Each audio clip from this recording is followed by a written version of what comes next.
여러분, 복음서를 많이 보시면 예수님께서 이 땅에 계시면서 3년 넘도록 사역하신 기록을 보시면 의외로 많은 내용이 병 고치는 내용입니다.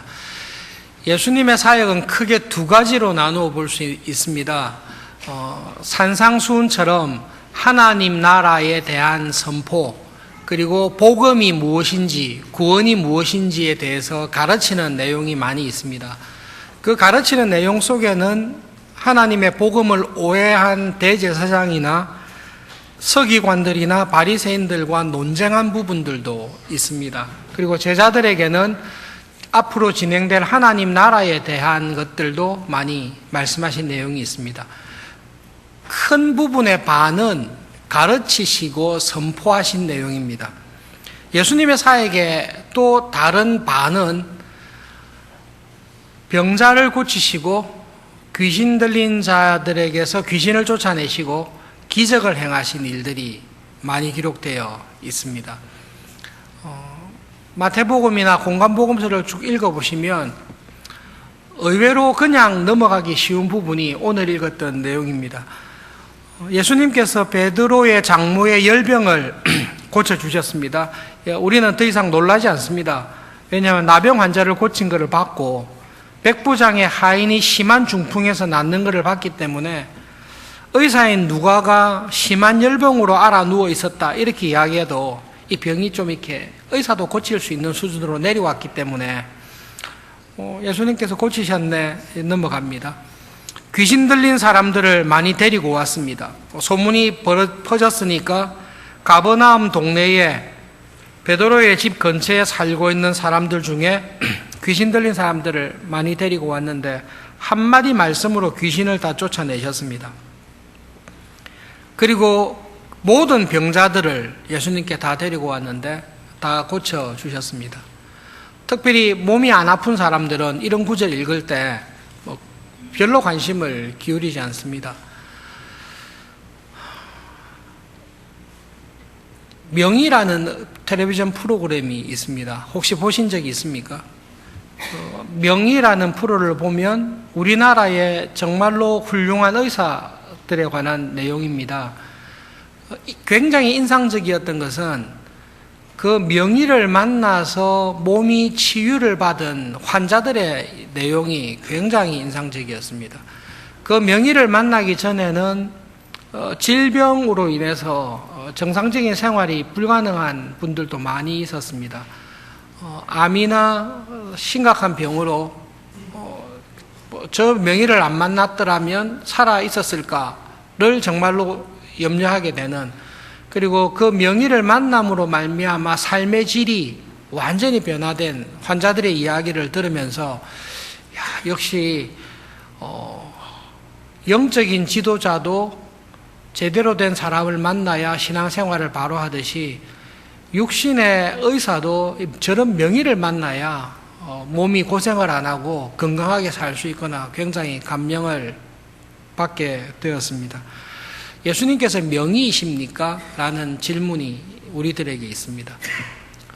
예수님도 많이 고치셨습니다. 그런데 마태의 관심은 예수님께서 많은 환자들, 예수님께 오는 많은 병자들을 다 고치셨습니다 라고 하고 난 다음에 마태는 그러므로 예수님은 1세기에 가장 뛰어난 명의였습니다, 그렇게 결론 내리지 않습니다. 예수님께서 병자들을 다 고치신 내용을 기록하고 마태는 이사야의 예언을 딱 가지고 오면서 예수님께서 이렇게 병자들을 다 고치신 것을 볼 때 예수님은 이런 분입니다 라고 설명을 합니다. 예수님은 이사야가 예언한 바로 그분입니다 라는 것이 오늘 말씀의 핵심입니다. 그래서 오늘은 어떻게 보면 실제적인데요, 예수님께서 나의 육신의 병을 고치신 것이 나의 구원과 무슨 관계가 있는가, 그리고 우리에게 교인들 가운데, 식구들 가운데 육신의 질병과 연약함으로 고통받는 사람이 있을 때 그 사람이 예수님을 믿어 구원을 받은 것은 어떤 관계가 있는가라는 부분에 대해서 살펴보겠습니다. 여러분, 복음서에 보시면 한 가지 기억하실 것은 육체의 질병을 고치신 것하고 정신병에서 고통받는 것하고 귀신 들린 것하고는 성경은 구별해서 쓰고 있습니다. 그래서 예수님께서 육체의 질병이 있는 사람을 치유해 주신 것도 있고, 정신질환, 이렇게 정신병 혹은 정신질환, 그 정신질환이 걸린 것은 육체의 병이 걸린 것하고는 좀 다릅니다. 육체의 병이 걸린 것하고 정신질환이 있어서 우울증이나 정신적인 병을 앓고 있는 것은 정말로 다릅니다. 치료하는 법이 다릅니다. 정신질환이 있는 사람하고 귀신 들린 사람하고는 또 완전히 다릅니다. 정신질환이 있는 사람은 정신질환을 치료해야 되고, 귀신 들린 사람은 그 사람 안에 들어가 있는 귀신을 쫓아내야지, 귀신 들린 사람을 정신질환자를 치료하듯이 치료하면 치료가 절대로 안 됩니다. 오늘 말씀은 어디에 초점이 있는가 하면 육체적인 질병이라는 그 부분하고 우리의 구원하고 어떻게 관계가 되는지 살펴보도록 하겠습니다. 마태는 초대교회 교인들에게 예수님의 육체의 질병을 고치신 것을 이야기하면서 이사야 53장에 있는 말씀을 딱 인용하면서 예수님이 이런 분이다 설명하고 있습니다. 여러분, 이사야 1장을 먼저 잠깐 살펴보겠습니다. 구약성경 968페이지쯤에 가시면 이사야 1장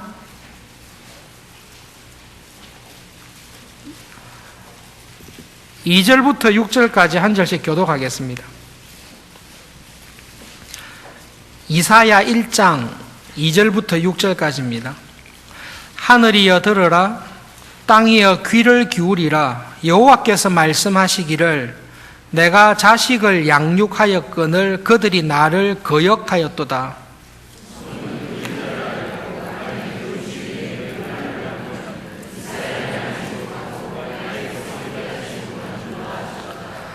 슬프다 범죄한 나라요, 허물진 백성이요, 행악의 종자요, 행위가 부패한 자식이로다. 그들이 여호와를 버리며 이스라엘의 거룩하신 이를 만홀히 여겨 멀리하고 물러갔도다.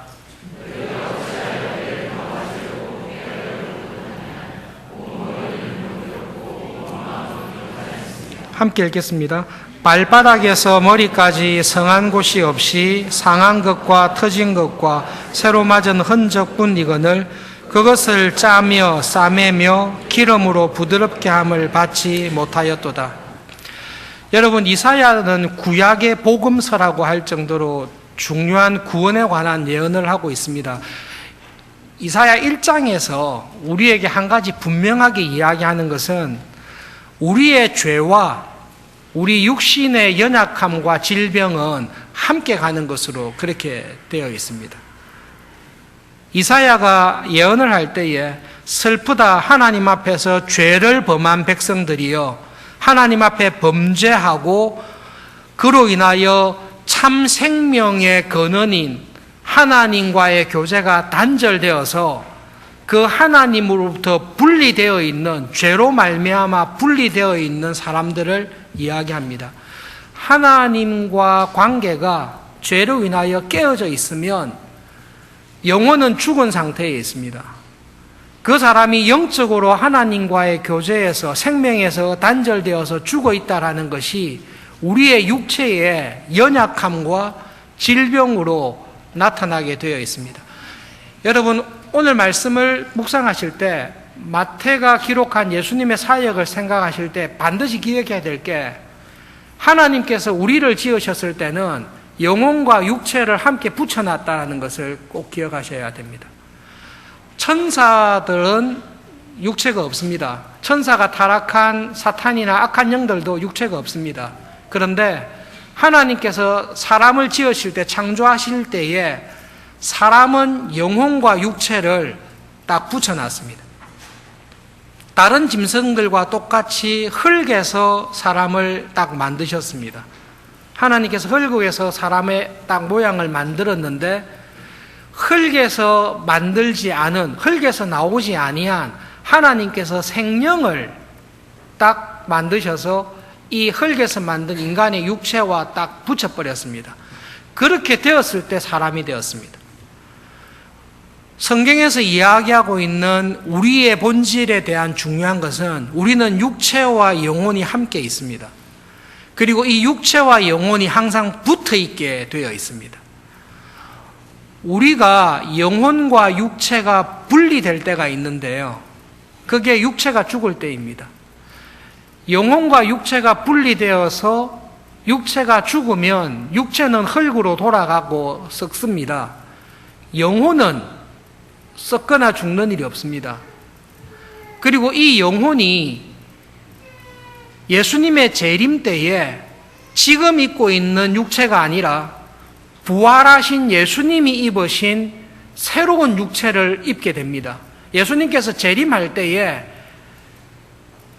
영혼이 없던, 육체가 없던 영혼들이 육체가 부활해서 그 육체와 영혼이 딱 합쳐지면, 주일 예배 때마다 사도신경 고백하시죠.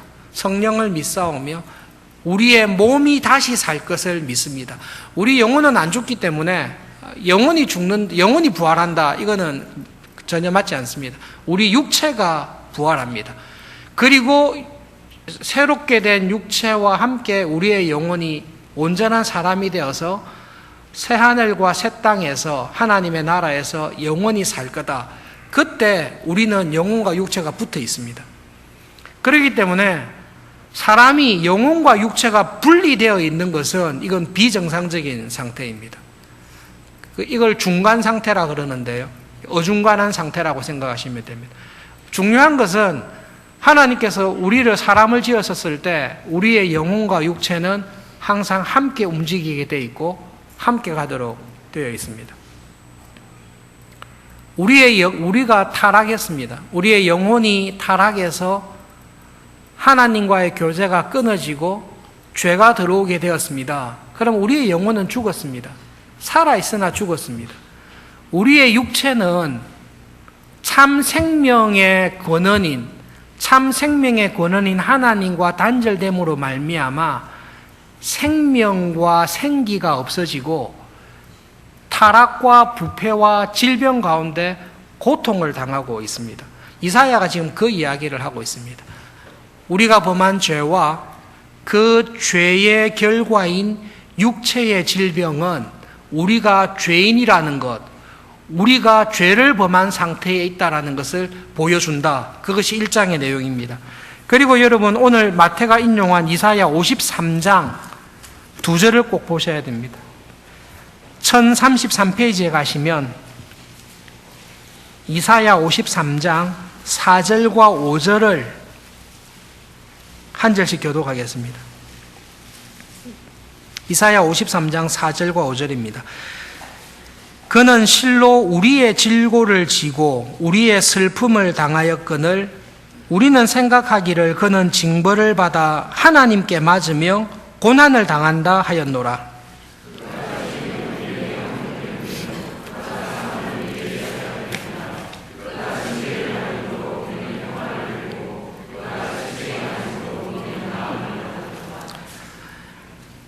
이렇게 죄로 인하여 고통받고 있는, 죄 가운데 신음하고 있는 하나님의 백성들을 구원하기 위해서 하나님께서 내 종을 보내겠다라는 게 이사야서의 핵심 내용입니다.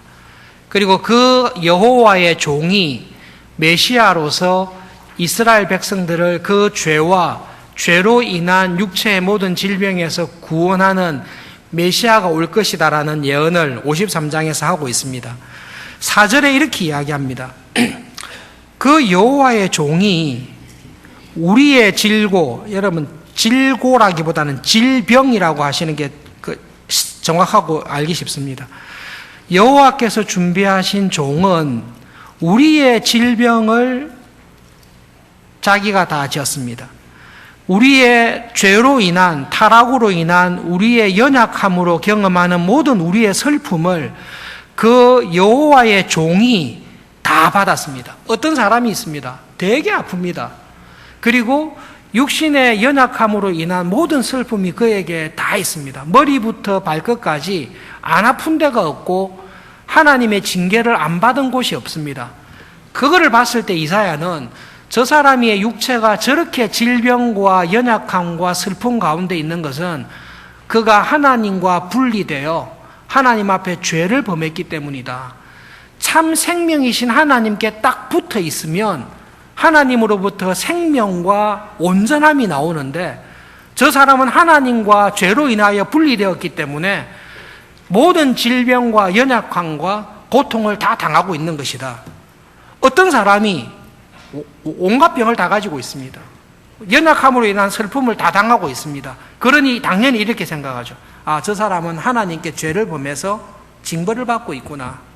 그러니까 하나님께서 저 범죄한 사람을 저렇게 징계하시고 채찍으로 때리시는 거구나. 여호와의 고난받는 종이 고난당할 때에 우리는 다 저 인간이 되게 큰 죄를 지었으니까 십자가에서 저렇게 하나님의 저주를 받고 나무에 달린 자마다 하나님의 저주와 심판을 받는다고 했으니 저 나무에 달려 죽는 걸 보니 저 사람의 죄가 정말로 심각하구나 그렇게 생각했습니다. 그런데 그의 여호와의 종이 찔리는 것, 상처를 입은 것, 창에 찔리고 상함을 받았다는 것은 최고의 고통을 당했다는 표현입니다. 가장 끔찍한 처벌과 심판을 받은 이유가 그 종이 죄가 있기 때문이 아닙니다. 그 종이 하나님 앞에서 벌 받아야 될 죄를 지었기 때문에 아닙니다. 오히려 그 종은 하나님 앞에서 죄가 하나도 없습니다. 하나님께서 예수님을 보실 때 예수님께서 하나님에게 채찍을 맞고 예수님께서 죽을 수밖에 없는 죄를 지은 적이 하나도 없습니다. 그런데 하나님께서는 죄를 하나도 범하지 아니한 예수님을 마치 큰 죄를 지은 사람처럼 채찍으로 때리고 가장 비참하고 참혹하게 죽이고 있는 것입니다. 이사야가 이야기하는 예언이 이겁니다. 그 여호와의 종은 정말로 하나님 보시기에 연한 순과 같고 하나님 보시기에 완전히 어려운 자였다. 그런데 하나님께서 그 종을 그렇게 참혹하게 때리시고 징계하시고 죽이신 것은 내 죄를, 우리의 모든 죄를 그 종에게 다 넘겼기 때문이다. 그 종이 고난당하게 된 것은 자기 죄가 아니라 자기 죄를 물으면 그 종은 죽을 이유가 하나도 없다. 그 종이 죽은 이유는 딱 한 가지인데 내가 지은 모든 죄, 우리가 지은 모든 죄를 하나님께서 그 종에게 다 옮기시고 그 종을 죽이신 것이다. 그 말씀을 하고 있습니다. 여러분, 예수님께서 나의 모든 죄를 다 담당하시고 죽었다는 것을 우리가 정말로 믿습니다. 이건 믿음으로 믿습니다. 나의 질병과 연약함을 일으켰던 죄가, 근본적인 원인인 죄가 완전히 제거되었습니다. 그렇게 되면 질병이 있어야 됩니까? 없어야 됩니까? 사실은 이 모든 질병과 연약함은 근본 원인이 죄입니다. 죄로 인해서 내가 하나님과 단절되었고 하나님의 심판과 징계를 받아야 될 죄인이라는 사실이 무엇으로 드러나는가 하면 육체의 질병과 연약함으로 드러나게 되어 있습니다. 그런데 하나님께서 이 모든 육체의 연약함과 질병을 원인이 되는 죄를 다 드러내가지고 이 자기의 준비한 종에게 다 뒤집어 씌워서 죄를 깔끔하게 하나도 남지 않도록 죄를 다 정리를 했습니다. 그러면 육체의 질병은 어떻게 되죠? 다 사라지게 되어 있습니다. 마태가 예수님의 사역을 딱 기록하면서 예수님은 자기에게 오는 모든 사람의 죄를, 모든 사람의 질병을 다 고치셨다라는 기록을 하고 있습니다. 나병 환자처럼 심한 중풍에 걸렸던 백부장의 하인처럼 열병에 앓았던 심각한 병을 가지고 예수님께 나와 예수님, 저는 예수님을 믿습니다. 믿음을 고백하면서 병 낫기를 구했던 사람을 고치셨을 뿐만 아니라 오늘 본문에 나와 있는 대로 그 동네에 아픈 사람들 다 데리고 왔습니다. 그런데 이 아픈 사람들 가운데 나병 환자처럼 예수님을 확실하게 믿었던 사람도 있었겠지만 그렇지 않은 사람도 분명히 있었을 것입니다. 그런데 어쨌든 예수님께서는 자기에게 나오는 모든 사람의 죄를 완전히 다 치료하고 낫게 해주셨습니다. 그것을 보고 마태가 무엇을 기록했는가 하면 예수님은 명인에 그걸 기록한 게 아니라 이사야 53장에 하나님께서 우리의 죄와 우리의 죄로 인한 질병에서 구원하기 위해 보내기로 약속한 그 메시아가 예수님이다라는 것을 마태는 기록하고 있습니다.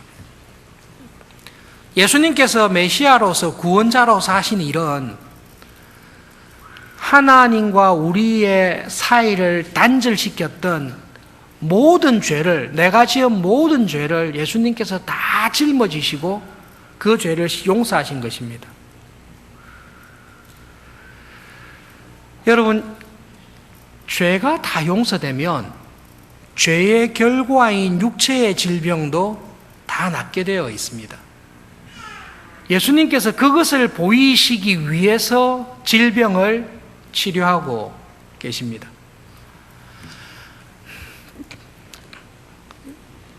이 마태가 기록한 것을 딱 놓고 우리의 신앙생활 가운데 두 번째로 우리는 정말로 예수님의 구원을 어떻게 생각하는가라는 부분을 살펴보겠습니다. 교인들 가운데 양극단이 있습니다. 제가 양쪽 극단을 예를 들어 드리겠습니다. 한쪽 극단은 예수님을 믿고 구원을 받는 것을 완전히 영적인 문제로 생각합니다. 그래서 영혼의 구원만이 진정한 구원이라고 생각합니다. 이렇게 생각하는 사람들은 예수님께서 사역하는 가운데 귀신을 쫓아내시고 병든 자를 고치시고 나병 환자를 낫게 하시고 불치의 병자들을, 환자들을 고치신 것은 메시아이신 예수님의 메시아 되심을 보이기 위해서 특별하게 행하신 기적과 능력이다.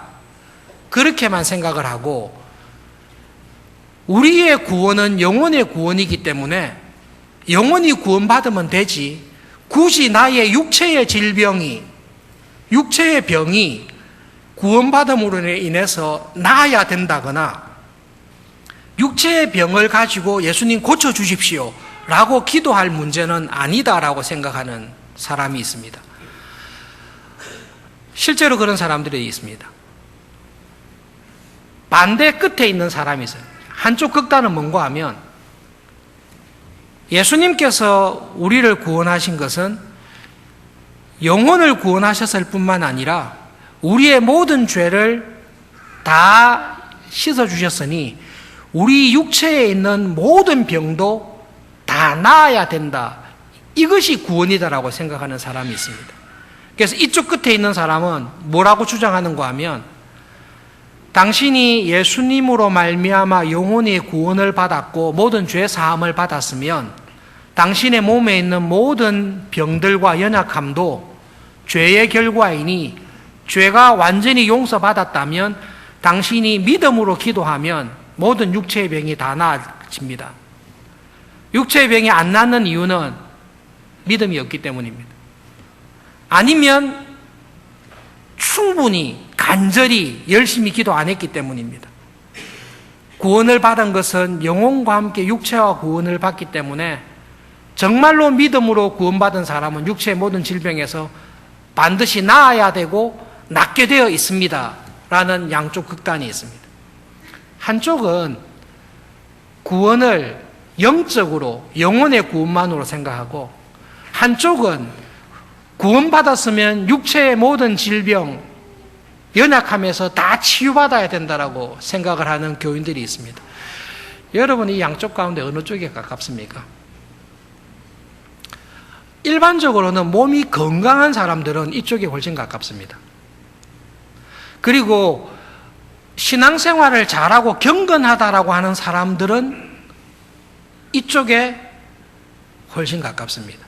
몸이 아픈 것은 견디거나 뭐 그냥 의사에게 가거나, 의사도 못 고치는 병이면 어차피 죽을 건데 믿음만 해서 죽으면 되지, 그렇게 생각하는 쪽이 이쪽에 많이 있습니다. 성경에서 이야기하는 구원을 여러분 꼭 기억하셔야 됩니다. 사람은 영혼과 육체가 붙어 있습니다. 영혼의 구원은 육체의 구원과 영향을 주고받게 되어 있습니다. 내 영혼만 구원하면 되지 내 육체의 질병은 할 수 없습니다. 제가 견디겠습니다. 그렇게 하는 사람은 믿음이 좋은 게 아니라 구원이 무엇인지를 정확하게 모르는 사람입니다. 이렇게 기도하는 교인을 생각해 보십시오. 예수님, 십자가에서 저의 모든 죄를 하나도 남김없이 완전히 용서하신 것을 믿습니다. 그래서 저의 영혼이 구원받은 것을 감사합니다. 그런데 저에게는 고치기 힘든 병이 있는데 예수님, 이거는 괜찮습니다. 왜냐하면 이거는 기도해봤자 나을 것 같지도 않고 구원은 영혼의 구원이지 내 몸이 꼭 나아야 되는 것은 없지 않습니까? 그러니 제 병은 제가 안고 가겠습니다. 잘 참고 가겠습니다. 좋은 믿음입니까? 여러분, 예수님께 그렇게 이야기하는 게 좋은 믿음입니까? 그렇게 생각하는 교인이 갖고 있는 근본적인 문제가 있는데요. 예수님은 나를 구원하시기 위해 십자가에 죽으셨을 때 내 영혼은 확실하게 구원했다는 걸 믿어요. 그런데 예수님께서 이 죄로 인하여 고통받고 있는 내 육신은 다 구원하지 않으셨다, 다 구원할 수는 없었다라는 겸손을 가장한 굉장히 심각한 구원에 관한 결핍이 있습니다. 여러분, 복음서를 다시 한번 읽어보십시오. 예수님께서는 육체의 질병을 딱 낫게 하시는데 왜 낫게 하시는가 하면 예수님께서 십자가에서 나의 모든 죄, 우리의 모든 죄와 허물을 다 담당하시고 대신 채찍에 맞고 대신 죽은 것은 우리의 영혼뿐만 아니라 우리의 죄로 신음하는 육체의 모든 질병과 연약함에서 우리를 완전히 구원하시기 위해서 죽으셨습니다. 그렇기 때문에 예수님께서는 우리에게 죄와 타락으로 신음하는 지금의 몸이 아니라 죄와 타락으로 신음하는 육체와 전혀 다른 부활하신 예수님께서 입으셨던 육체의 부활을 우리에게 약속하십니다. 그것까지가 예수님께서 십자가에서 우리의 죄를 대속하고 죽으신 구원의 은혜입니다. 마태는 지금 마태복음을 쓰면서 예수님께서 찾아오는 모든 사람의 질병을 다 낫게 해줬습니다. 그 말은 그 질병의 모든 치유를 통해 예수님께서 이루신 구원은 이사야가 이야기한 대로 우리의 근본적인 죄를 해결했을 뿐만 아니라 이 죄로 인하여 육신의 연약함과 질병과 고통 가운데 신음하는 우리 육신의 연약함까지도 그분이 다 담당하셨습니다. 그러므로 우리는 영혼의 구원뿐만 아니라 이 질병으로 고통하는 육신의 치유함을 통해 예수님께서 내 죄를 구원하셨다는 것을 우리는 실제적으로 경험하며 알 수 있습니다. 마태는 지금 그것을 기록하고 있습니다. 이사야 53장 4절에서 예수님은 우리의 질병을 다 가져갔습니다. 질병을 왜 다 가져가시죠? 이게 죄에서 나왔거든요. 이 죄가 해결되지 않는 이상 질병이 해결되지를 않습니다. 메시아인 예수님께서 오셔서 우리의 모든 질병을 다 가지고 왔습니다. 병 걸린 사람이 예수님께 다 왔습니다. 다 왔더니 예수님께서 니는 되겠고 니는 안 되겠고 그건 내가 고치기 이렇게 하지 않고 온 모든 사람의 질병을 다 다 가지고 가셔서 다 치료해 버렸습니다. 그러면서 마태를 통해 뭘 말하고 싶은가 하면 예수님은 우리의 모든 죄를 다 짊어지시고 우리를 구원하신 분입니다. 그것을 우리에게 말씀하고 계십니다. 지난달에 큐티 본문이 야고보서였는데요. 야고보가 초대교회 교인들에게 교회 가운데 환자나 병자가 있을 때 권면한 말씀이 있습니다. 너희 중에 병든 자가 있느냐?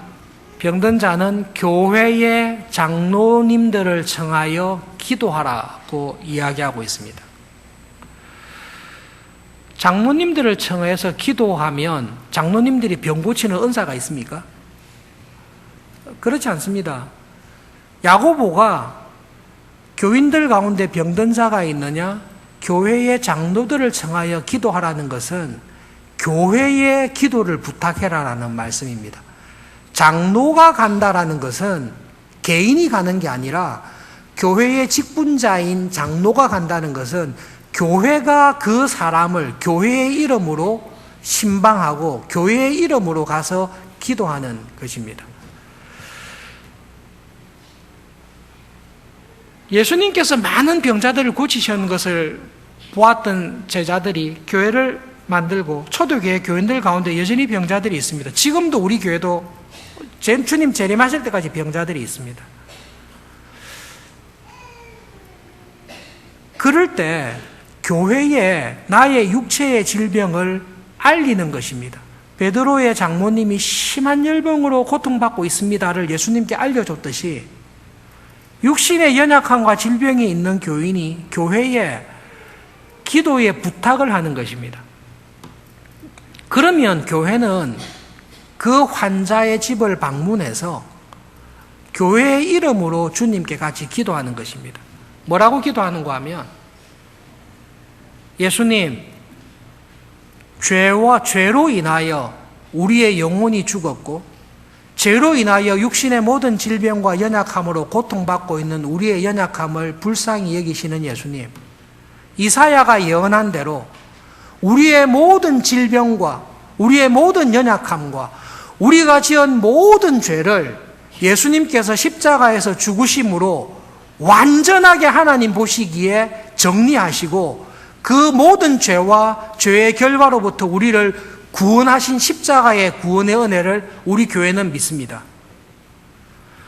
지금 그 예수님의 구원의 은혜를 믿는 교인 중에 한 사람이 육체의 연약한 질병 가운데 누구도 고칠 수 없는 어려운 가운데 주님 앞에 나와 예수님께서 나의 영혼뿐만 아니라 육체의 모든 질병과 연약함을 고치신 것을 믿습니다. 그 믿음으로 주님께 교회가 함께 기도하라라는 말씀입니다.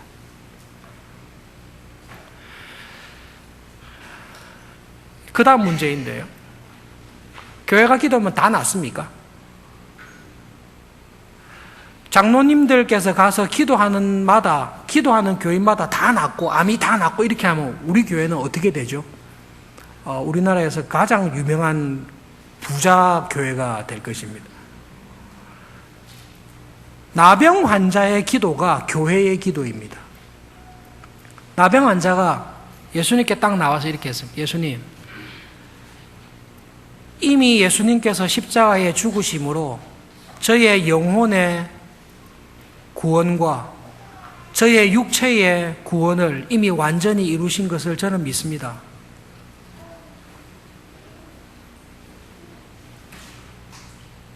이 고통받는 몸이 아니라 주님이 부활할 때 입으셨던 그 육체를 주실 것을 저는 믿습니다. 그 육체를 입을 때 더 이상 죄와 질병에서 고통받지 않을 것을 믿습니다. 그런데 지금 내가 이 몸을 입고 살아가는 동안 나에게는 질병이 있습니다. 고통이 있습니다. 예수님 원하시면 이 고통에서 저를 깨끗하게 해주실 줄을 믿습니다. 이게 교회의 기도입니다. 교회를 향해 야고보가 그 기도를 하라고 말씀하시는 것입니다. 여러분, 예수님을 믿는 믿음으로 살아갈 때에 이렇게 생각하는 건 틀린 겁니다. 예수님께서 나를 구원하신 것은 내 영혼만 구원했기 때문에 내가 육적인 문제, 직장 문제, 사회생활 문제, 육체의 건강의 문제는 기도할 게 못 된다. 이거는 틀린 겁니다. 예수님께서는 구원하시되 우리의 영혼뿐만 아니라 우리의 육신과 우리의 삶의 모든 것을 구원하신 것이 예수님께서 주신 구원입니다. 그리고 예수님의 구원을 생각할 때에 예수님 십자가에서 저의 영혼뿐만 아니라 죄의 모든 결과인 육체의 모든 질병까지도 다 치유하시고 구원하신다고 하셨으니 내가 가지고 있는 모든 병을 다 낫게 해주세요. 그거는 교만입니다. 그거는 믿음일 수도 있는데요, 교만입니다. 예수님께서는 내가 가지고 있는 질병을 나의 유익을 위해서 그대로 두실 수도 있고 나병 환자처럼 순식간에 낫게 하실 수도 있는데 그것은 나병 환자의 고백대로 주님께서 원하시면 하실 수 있는 부분입니다. 우리는 교만과 틀린 것 사이에서 하나님의 은혜를 겸손히 구하면서 우리에게 주신 구원의 은혜를 경험하며 누리면서 살아가는 것이 이 교회입니다. 사도 바울을 생각해 보십시오.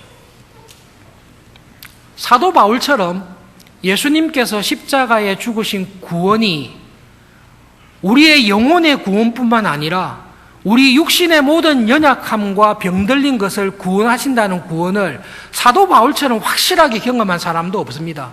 사도 바울이 쓰고 있던 앞치마를 가지고 가면 사도 바울이 손만 얹기만 하면 모든 질병이 귀신 들린 것들이 다 떠났습니다. 그걸 통해 무엇을 보여주죠? 예수님의 구원이 무엇인지를 보여줍니다.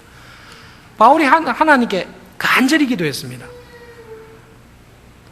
하나님, 저에게 이 사단의 가시를 주셨는데 너무 괴롭습니다. 뭔지는 잘 모릅니다.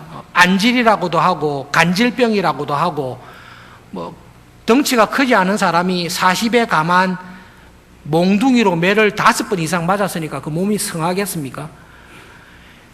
어쨌든 전도 사역하고 말씀을 전하는데 이게 사단의 가시와 같은 육체의 연약함과 질병 때문에 너무너무 방해가 되는 겁니다. 그래서 기도했습니다. 예수님께서 십자가에 이루신 은혜가 영혼뿐만 아니라 육체의 질병을 다 낫게 했다는 것을 저도 경험하고 있습니다.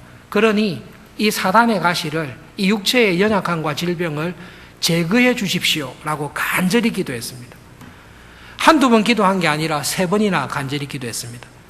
그때 하나님께서 주신 답이 그게 사단의 가시가 맞다. 그게 한 가지 답입니다. 하나님, 지금 저에게 있는 육체의 질병은 하나님께서 주신 게 아니라 사단이 나를 괴롭히기 위해서, 믿음으로 사는 것을 방해하기 위해서 준 사단의 가시입니다. 그래, 그거 맞다. 사단의 가시 맞다.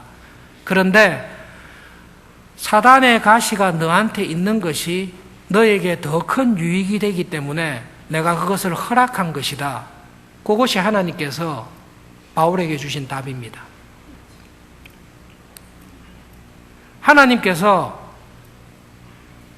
나에게 있는 이 육체의 연약함이나 질병이나 어떤 것들을 내 삶에서 빼지 않고 두시는데, 빼지 않고 두시는 이유는 예수님의 십자가의 구속사역이 불완전하기 때문에, 예수님의 구속사역이 미치지 못하는 영역이 있기 때문에 있는 게 아니라 그것을 두시는 것이 오히려 나에게 유익하기 때문에 하나님께서 두신 것입니다.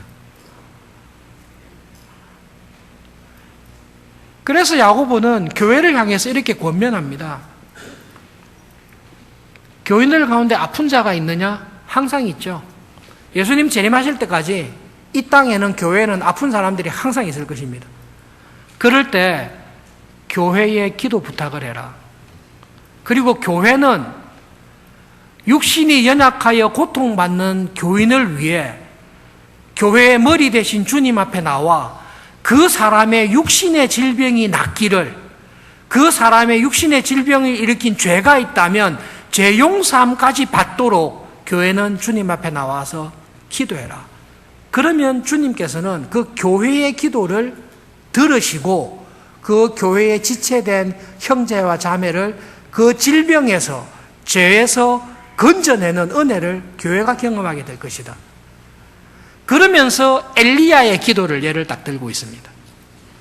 엘리야가 하나님 앞에서 간절히 기도했을 때 3년 6개월 동안 비가 오지 않고, 엘리야가 간절히 기도했을 때 엄청난 비가 쏟아진 그 엘리야의 기도를 야고보는 이야기합니다. 하나님께서는 이런 의인의 기도, 말씀에 따라 살아가는 의로운 선지자의 기도를 들으시고 이렇게 큰 기적을 이루신다. 이 엘리야와 같은 기도의 은혜와 능력이 어디에 있는가 하면 교회에 있다. 교회가 교회의 머리 대신 주님의 십자가의 구원의 은혜를 분명하게 알고 고백하고, 이 교회에 지체된 한 지체가 아프면 모든 지체가 다 아프듯이 연약한 지체가 연로하여 힘들어하는 어르신들이나 환자가 있을 때 교회가 간절히 한 마음으로, 하나님, 우리 교회의 지체 가운데 이 형제가, 이 자매가 연로한 아픈 중에 있습니다. 주님께서 이 연약함을 불쌍히 여기시고 십자가에서 이루신 그 구원의 은혜로 위로해 주시고 고쳐주십시오라고 기도할 때에 그 교회의 기도는 엘리야의 기도와 같이 하나님께서 들으시는 그 능력의 기도가 되니 교회가 기도해라고 말씀하는 것입니다. 기도할 때마다 다 낫는다, 그런 약속은 없습니다. 그러나 교회가 교회의 이름으로 모여서 기도할 때에 교회의 머리 되시는 하나님께서는 그 기도를 신중하게 들으십니다. 우리 교회가 한 달에 한 번씩 정교인 기도회가 있습니다. 제가 그 야고보서의 말씀을 다시 묵상하며 새벽 기도의 말씀을 전하는 가운데 교회를 섬기는 목회자에게 회개하게 하시고 반성을 하게 하셨는데요. 한 달에 한 번씩 모여서 교회의 이름으로 기도할 때에 우리의 기도를 들으시는 하나님은 교회가 한 마음과 한 뜻으로 하는 기도를 특별히 귀담아 들으시구나. 그 기도의 시간이 정말로 하나님께 은혜를 받을 수 있는 기도의 시간이구나라는 것을 다시금 깨닫게 되었습니다. 소그룹 섬김이로 섬기시는 섬김이 여러분, 주님의 이름으로 함께 모여 성도의 교제를 나누고, 초대교회가 다 가정교회잖아요. 우리 교회는 주위에 살고 있는 사람이 없는, 아파트 단지가 없는, 전부 다 멀리서 오는, 이것이 우리 교회의 불편한 점이기도 하지만 사도 바울에게 사단의 가시를 허락했듯이 여러분, 그게 우리 교회는 은혜가 될 수 있습니다. 은혜입니다. 왜냐하면 모이는 곳에서 초대교회처럼 소그룹으로 성도의 교제를 진짜 나눌 수 있는 상황이 우리 교회에 주어졌기 때문에, 우리 교회는 그게 안 모이면 이게 교회가 서지를 못합니다. 어떤 점에서 보면 하나님께서 우리 교회에 그런 은혜를 주셨습니다.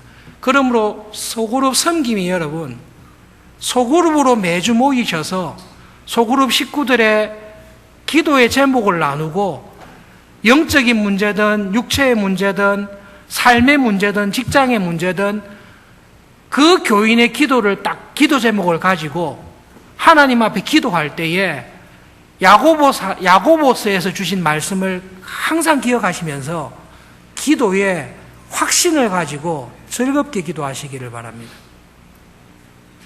내가 개인적으로 기도하는 것과 우리가 주의 이름으로 모인 교회가 성도의 교제 가운데 우리를 영혼의 문제뿐만 아니라 우리 삶의 모든 문제를 긍휼히 여기시는 주님께 우리가 한 마음으로 기도합니다. 우리가 원하는 것이 이것이니 주님 우리에게 은혜를 베풀어 주십시오라고 기도할 때 하나님께서는 그 기도를 정말로 귀담아 들으십니다.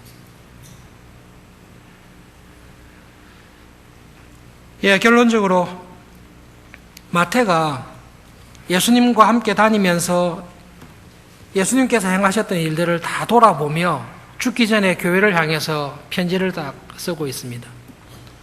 마태의 예수님에 관한 기억 가운데 참 인상적인 게, 믿든 안 믿든 예수님은 자기에게 찾아온 환자들을, 병자들을 다 고치셨던 것을 마태는 기록하고 있습니다. 나병 환자처럼 믿음이 탁월한 사람도 있었을 것입니다. 그러나 병 낫기를 위해서 나왔던 사람들도 분명히 있었을 것입니다. 예수님께서는 자기에게 나와 은혜를 구하는 자들의 모든 그 간구를 다 들으시고 한 사람도 빠짐없이 다 낫게 해주십니다. 왜 그렇게 하시죠? 예수님이 누군지를 계시해 주시는 겁니다. 이사야가 예언했던 대로 그는 우리의 모든 질고를 다 가져가신 분입니다. 그분은 내가 지은 모든 죄를 하나도 남김없이 다 가져가신 분입니다. 내가 지은 죄 가운데 안 가져가신 것이 없습니다. 나에게 있는 연약한 가운데 안 가져가신 것이 하나도 없습니다. 그것을 무엇을 통해 알 수 있습니까? 자기에게 온 모든 자들의 질병을 다 낫게 하심으로 십자가에서 우리의 모든 질병의 권원이 되는 죄를 하나도 남김없이 짊어지시고 죽으신 여호와의 고난받는 종이 예수님이었다. 그것을 보여주기 위해 예수님은 모든 환자들을 치유하셨다. 그것이 마태가 우리에게 전해주시는 복음입니다. 여러분, 마태가 기록한 내용을 보시면서 예수님께서 나에게 주신 구원의 은혜가 뭘까? 예수님을 내 삶의 어떤 부분에만 제한하지 마시고 예수님께서 구원하신 것은 내 삶의 전부를 구원하셨으면 내가 교회에 있든 가정에 있든 직장에 있든 영적인 문제든 육체적인 문제든 심리적인 문제든 예수님을 내 삶의 중심의 주인으로 모시고 그 구원의 은혜를 믿고 교회의 이름으로 합심하여 기도하며 이 은혜를 경험하며 살아가야 되겠구나. 왜 고쳐주시죠? 병을 왜 자꾸 고쳐주시죠? 정답이 베드로의 장모를 고치신 데 있습니다. 예수께서 베드로의 집에 들어가 그 장모의 손을 만지시니 열병이 즉시 떠나고 여인이 일어나 예수님께 수종들더라. 육신의 질병과 연약함에서 나를 건강하게 하신 것은 하나님의 나라와 복음을 위해 일하며 살아갈 수 있는 그 은혜의 자리로 우리를 회복시키기 위해서 우리의 질병을 낫게 하십니다. 그런데 내가 이 병을 갖고 있는 것이 오히려 하나님의 나라와 뜻을 이루는 일에 더 유익할 것 같으면 나에게 허락하실 수도 있습니다.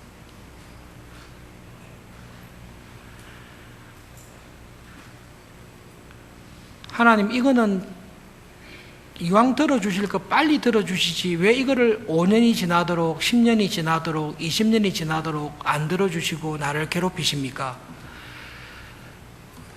그런 문제가 있어서 5년, 10년, 20년, 30년 혹은 한평생 그런 문제를 안고 그 문제를 가지고 씨름하는 교인은 그 문제를 안고 씨름한 게 은혜라는 것을 압니다.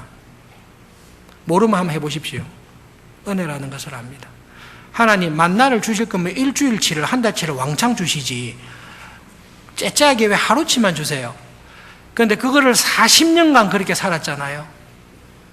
그거는 40년치를 한꺼번에 받아서 지낸 사람하고 40년을 하루도 빠짐없이 하나님의 은혜를 의지하며 하늘을 바라보며 하나님의 도우심을 구하면서 살은 사람은 40년치를 한꺼번에 받은 사람하고는 하나님에 대한 사랑과 깊이가 차원이 다릅니다. 예수님께서 우리의 구원자, 나의 구원이 되신다는 의미를 다시금 기억하면서 그 주님께 항상 기도하며 살아가는 한 주간이 되기를 바랍니다. 기도하겠습니다.